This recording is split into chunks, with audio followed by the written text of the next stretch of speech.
The knock came just as Noah was about to lock his apartment door for the night. When he opened it, he barely recognized the exhausted man standing under the flickering hallway light.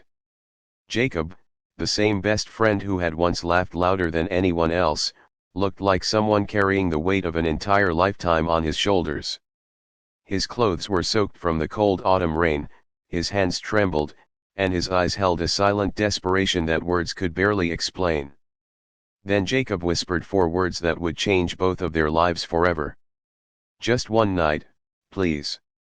If you were standing there, staring at someone who had once been family in every way except blood, would you open the door without asking questions? Or would the pain of old betrayals make you turn the lock and walk away?" Noah and Jacob had grown up together in a quiet neighborhood outside Chicago. Their childhood was filled with basketball games on cracked driveways, fishing trips with borrowed equipment, and dreams of building successful lives. Everyone believed their friendship would last forever because they were always together. When Noah lost his father during college, Jacob became the brother who stayed beside him through every funeral, every sleepless night, and every difficult decision. Years later, when Noah finally built a stable career as an electrician, he believed nothing could ever destroy the bond they had shared since childhood. Life, however, has a strange way of changing people. Jacob lost his construction job after an economic downturn swept through the city. What started as temporary unemployment slowly became months of rejection, unpaid bills, and growing frustration.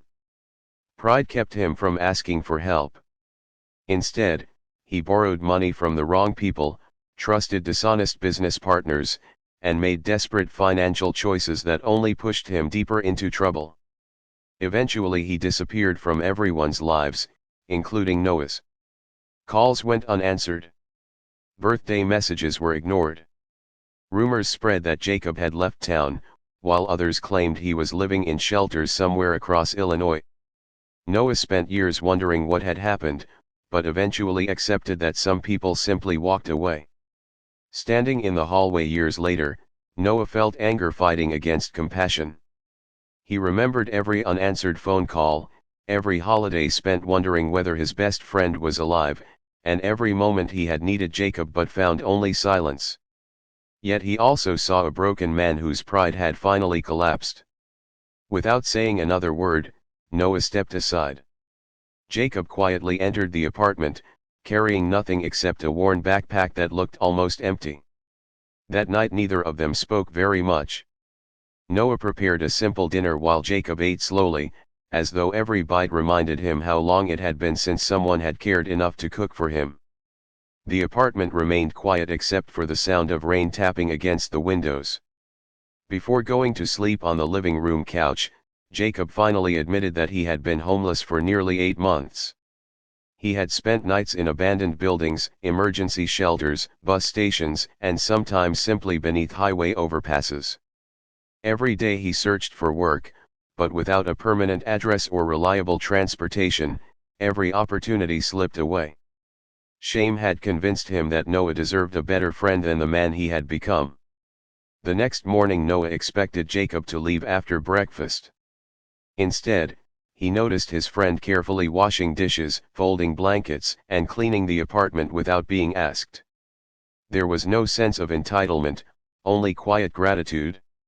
Something about that silent effort softened the walls Noah had built around his heart. One night slowly became another. Then another. Over the following weeks Noah helped Jacob replace lost identification documents, update his resume, and reconnect with employment agencies. Progress was painfully slow. Some employers dismissed him the moment they learned about the gap in his work history. Others promised interviews that never happened. Every rejection reopened old wounds, yet Jacob refused to quit. The man who had once hidden behind pride was learning humility one difficult day at a time. One evening, while driving home after another unsuccessful interview, Jacob noticed an elderly woman struggling to change a flat tire on the side of the road. Despite carrying his own worries, he stopped immediately. Together they replaced the tire before the rain became heavier. The grateful woman happened to own a small family hardware store nearby. After hearing Jacob's story, she offered him a temporary position stocking shelves and helping customers. It wasn't glamorous work, but it was honest work. Jacob accepted with tears in his eyes because someone had finally chosen to see his character instead of his past. Months passed, and life slowly began rebuilding itself. Jacob saved every paycheck, rented a modest apartment, and regained something even more valuable than financial stability. He regained his dignity. Customers appreciated his kindness, co-workers respected his work ethic, and the owner soon promoted him to assistant manager. The scars of homelessness never completely disappeared, but they reminded him daily that every stranger carried battles invisible to everyone else. For Noah, the experience changed something deep within his own heart as well. He realized forgiveness did not erase painful memories, but it prevented those memories from controlling the future. Opening his apartment door that rainy night had felt risky. It could have ended in disappointment or betrayal. Instead, it became the beginning of redemption for two friends who both needed healing in different ways. Noah stopped measuring people by their worst decisions and started believing that sometimes all a person truly needs is one safe place, one kind hand, and one person willing to believe in them before they can believe in themselves again. Several years later, the two friends returned to the same neighborhood where they had grown up. The cracked basketball court still stood behind the old community center. Children laughed as they chased each other across the pavement, completely unaware of how fragile life could become. Jacob watched them quietly and smiled. He knew that if Noah had closed the door that rainy night, his own story might have ended very differently. Instead, one act of compassion had echoed across years, proving that hope often arrives disguised as ordinary kindness.